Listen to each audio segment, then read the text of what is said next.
لیکن قبر کی مٹی کچھ اور جواب دیتی ہے۔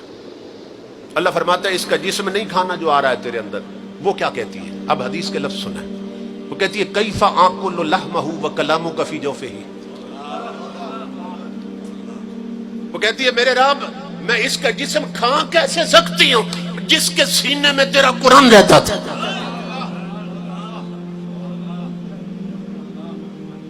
بھائی وہ قرآن تو گھر میں پڑھتا تھا یا مسجد میں پڑھتا تھا؟ قرآن تو وہ کار میں سنتا تھا یا جہاں بیٹھا وہاں سنتا تھا نا۔ قبر کی مٹی کو کیسے پتا چلا کہ میں اس کا جسم کیسے کھا سکتی ہوں جس کے سینے میں تیرا قرآن رہتا تھا؟ تو یہ حدیث بتا رہی ہے کہ قبرستانوں کی مٹی بھی جانتی ہے۔ اس مٹی کو بے شعور مت سمجھو، قبروں کی مٹی جانتی ہے کہ میرے اندر کملی والے کا غدار آ رہا ہے یا وفادار آ رہا ہے۔ خاک قبر جانتی ہے، قبر کی مٹی جانتی ہے میرے اندر ناول پڑھنے والا آ رہا ہے یا مصطفیٰ کا قرآن پڑھنے والا آ رہا ہے۔ یہ مٹی کو بھی پتا ہے میرے اندر کون آ رہا ہے۔ رز کا جو یار ہے، رز کا جو یار ہے، قادیانیوں کا جو یار ہے، تو قبروں کی مٹی بھی پہچانتی ہے۔ حضور صلی اللہ علیہ وسلم نے ایک بار ممبر پہ بیٹھے ہوئے نا ارشاد فرمایا، اب اس میں یہ عرض کروں گا بطور خاص توجہ سے سنیں چونکہ عمل کی بات ہے۔ آج وہ بندہ 15ویں صدی میں کتنا خوش نصیب ہوگا کہ 15 صدیاں پہلے مسجد نبی کے ممبر پر حضور نے جو اپنی حسرت بیان کی تھی وہ آج پوری کر دے۔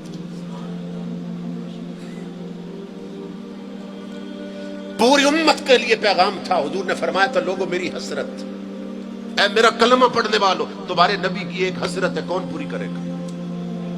اور آج اگر وہ کر دے تو اس سے بڑا خوش نصیب کون ہوگا؟ حضور صلی اللہ علیہ وسلم ممبر پہ اس دن سورہ ملک جو ہے نا قرآن پاک میں سورہ ملک، تبارک الذی بیدہ الملک، صرف 2 رکوع ہے، چھوٹی سی سورت ہے، 2 رکوع ہے اس کی، 30 آیتیں ہیں اس کی۔ تو امام الانبیاء نے ممبر پہ فرمایا احب ان تکون هذه السورۃ فی قلب کل رجل وامرأۃ من امتی۔ ممبر پہ اس وقت حضور نے فرمایا میری حسرت ہے، میری امتی حسرت ہے میری کہ یہ سورہ ملک میرے ہر امتی کے سینے میں چلی جائے۔ رجل وامرأۃ من امتی، حدیث کے لفظ ہے مرد کے سینے میں بھی چلی جائے، عورت کے سینے میں بھی چلی جائے۔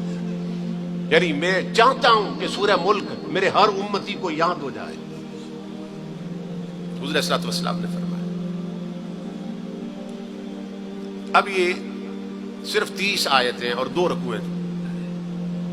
اگر کوئی شخص صبح سے شام تک صرف ایک آیت سورہ ملک وہ پڑھتا رہے نا بار بار یا سنتا رہے بار بار تو شام تک اسے وہ آیت یاد ہو جائے گی۔ روزانہ صرف ایک آیت سنیں اور 30 دنوں میں 30 آیتیں یعنی پوری سورت یاد ہو جائے گی، اور وہ آج بھی اپنے نبی کی حسرت پوری کر سکتا ہے۔ سمجھ؟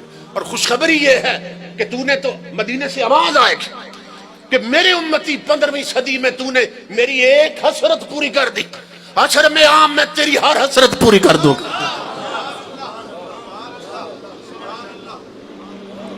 اتنی برکت ہے سورت کی۔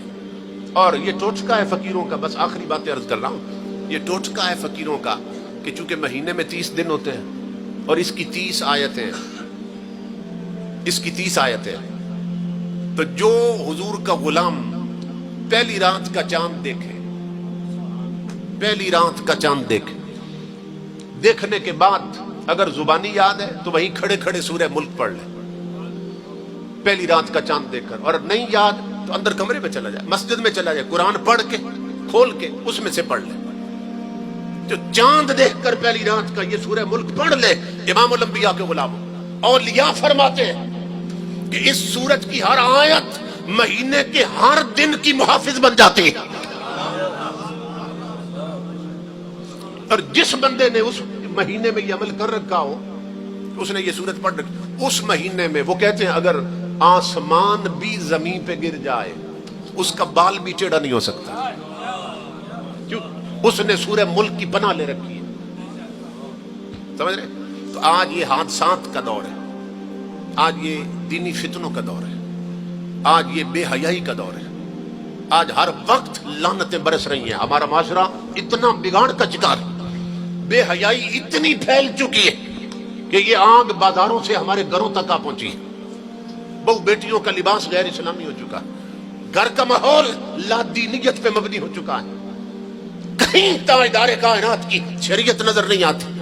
تو ہر مقام اس لائق ہے کہ وہاں عذاب اترے، تو کسی وقت بھی اس کے غضب کا اور قہر کا کوڑا حرکت میں آ سکتا ہے۔ اس لیے ہر شخص کو سورہ ملک یاد ہونی چاہیے اور اس طلب میں رہے کہ پہلی رات کا چاند کب نکلے گا، اسے دیکھ کے یہ پڑھ لے۔ تو ہماری حفاظت کے بھی حضرت صلی اللہ علیہ وسلم نے طریقے ہمیں سمجھا دیے۔